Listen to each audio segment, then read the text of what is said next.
Hello everyone, in this video I am going to tell you that how you can convert your channel into branding account.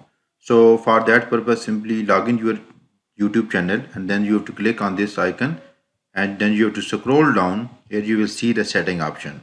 Simply click on setting option and here you will see the option over here that add or manage your channel. Simply click over here.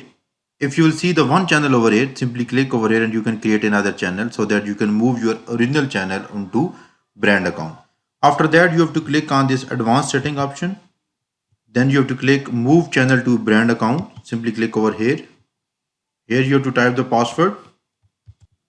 After that, you have to scroll down and here you have to choose an account to move this channel to. So I am going to choose this one. Click on replace option.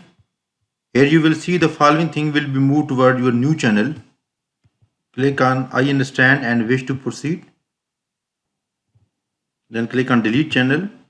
Then you have to click on the move channel. Your channel has been moved toward the brand account. For more such kind of video, please subscribe my YouTube channel.